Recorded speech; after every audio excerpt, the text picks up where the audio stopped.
Bienvenidos al canal educativo de la Escuela Militar de Medicina de México.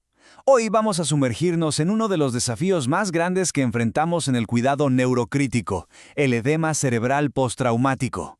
Como bien sabemos, esta condición es un motor clave de la lesión secundaria y, la verdad, determina de forma crítica el pronóstico del paciente. Lo que haremos será analizar una clasificación moderna, una que se fundamenta en la fisiopatología, para poder refinar y, ojalá, potenciar nuestro arsenal terapéutico. Miren, esta será nuestra ruta de análisis muy metódica. Vamos a partir de los cimientos históricos para entender bien cómo ha evolucionado el concepto. Después vamos a diseccionar los tipos de edema. Primero, aquellos que ocurren con la barrera hematoencefálica intacta. Luego los que surgen cuando ésta se rompe y finalmente los que están vinculados a la dinámica del líquido cefalorraquídeo.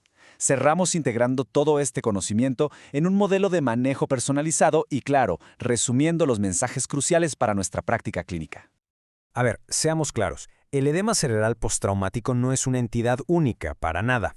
Es más bien un espectro de procesos fisiopatológicos que son distintos, que coexisten y que además evolucionan. La capacidad de poder diferenciarlos es sin duda la piedra angular de una terapia que sea dirigida y eficaz, una que tiene el potencial de cambiar drásticamente los desenlaces. Así que profundicemos en su evolución, tanto histórica como conceptual. Entender el edema ha sido una construcción progresiva, ladrillo por ladrillo. Todo empezó, por allá en los 1800, con las fuerzas fundamentales de Sterling. De ahí, dimos un salto a la dicotomía clásica de Swilch y Clalzo, con los términos vasogénico y citotóxico. Más adelante, Simard nos dio las descripciones moleculares y ya mucho más reciente, Cherian propuso estos innovadores conceptos hidrodinámicos. Cada uno de estos hitos, créanme, ha añadido una capa de sofisticación a nuestro modelo actual. Ok, empecemos justo en el epicentro del daño celular, en esa fase hiperaguda, cuando la barrera hematoencefálica aún está resistiendo. Estos son los fenómenos primarios, los intracelulares e iónicos, que actúan, digamos, como la primera ficha de dominó en toda esta cascada de hematosa. El edema citotóxico, esta es la respuesta inmediata a la crisis de energía. La isquemia y la excitotoxicidad simplemente agotan el ATP, y eso paraliza la bomba de sodio-potasio. El resultado, una acumulación masiva de sodio y por pura ósmosis de agua dentro de la célula. Esto causa que se hinche y deje de funcionar correctamente. Es en esencia un edema puramente intracelular. Esta imagen que vemos es una ventana directa a la fisiopatología. Observen con mucha atención esta sutil hipodensidad en las regiones frontales y, algo crítico, el borramiento de la interfaz entre la sustancia gris y la blanca. Este signo radiológico, que es un clásico de las primeras 24-72 horas, es la manifestación macroscópica de millones de células hinchadas. Y bueno, como una consecuencia directa, el edema citotóxico va a desencadenar un edema iónico. Piénsenlo. La entrada masiva de sodio a las células deprime su concentración en el intersticio. Esto invierte por completo el gradiente osmótico a través del endotelio y ahora trae sodio y agua desde el plasma hacia el espacio intersticial. Y todo esto a pesar de que la barrera siga funcionalmente intacta. Ojo, aquí es importante diferenciar un tercer tipo en esta categoría, el edema osmótico. A diferencia de los que ya vimos, su origen no es una lesión focal, sino un trastorno sistémico. Por ejemplo, una hiponatremia severa, que disminuye la osmolaridad del plasma y provoca un desplazamiento global de agua hacia el parénquima cerebral. Muy bien, ahora vamos a cruzar un umbral crítico, la ruptura de la barrera hematoencefálica. En esta fase, que generalmente es subaguda, el mecanismo del edema se transforma por completo. Ya no estamos hablando de gradientes iónicos sutiles, sino de una fuga franca de componentes del plasma hacia el parénquima cerebral. En el edema vasogénico, la falla es estructural. La cascada inflamatoria activa metaloproteinasas y VHEG, que literalmente degradan las uniones estrechas entre las células endoteliales. Esto, básicamente, abre las compuertas a un ultrafiltrado de plasma que es rico en proteínas. Aquí, el motor principal del edema ya no es osmótico, sino la presión hidrostática intravascular. Lo que es realmente revelador en esta diapositiva es la morfología clásica del edema vasogénico. Fíjense en esas extensiones digitiformes, como dedos de guante, que se infiltran preferentemente por los tractos de la sustancia blanca. Esta imagen, a los 7 días del trauma, captura la máxima expresión de este proceso, que es predominantemente extracelular. Pero la clasificación se refina todavía más con un concepto que está emergiendo, el edema hemolítico. Esto no es un simple edema vasogénico alrededor de la lesión, no. Aquí, los productos de la degradación de la sangre que se extravasó, hablamos de hierro, hemo, bilirrubina, actúan como agentes tóxicos activos, perpetúan la disfunción de la barrera y además añaden un potente componente inflamatorio y osmótico. La comparación de estas dos imágenes es clínicamente contundente. Lo dice todo. A la izquierda vemos el hematoma agudo inicial. A la derecha, días más tarde, el desarrollo de un edema masivo que colapsa el ventrículo y desplaza la línea media.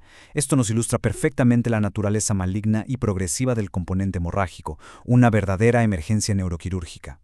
Finalmente, vamos a explorar una dimensión distinta del edema, una que está gobernada por la hidrodinámica cerebral.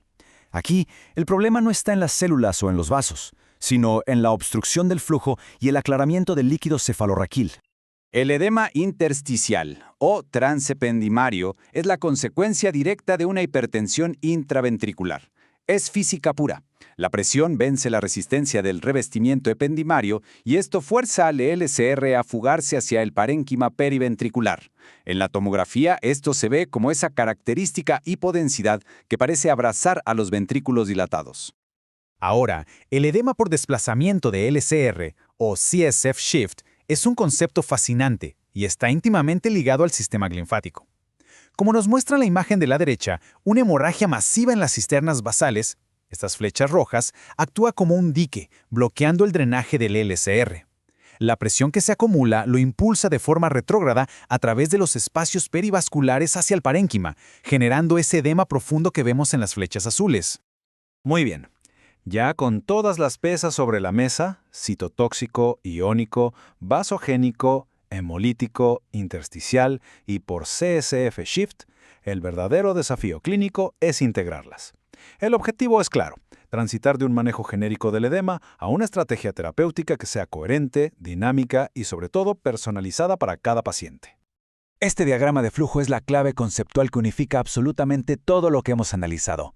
Organiza los 7 subtipos de edema a lo largo de 2 ejes fundamentales. Primero, el compartimento afectado, intracelular o extracelular, y segundo, la integridad de la barrera hematoencefálica. Es, en pocas palabras, un mapa mental que nos permite navegar la complejidad del edema postraumático.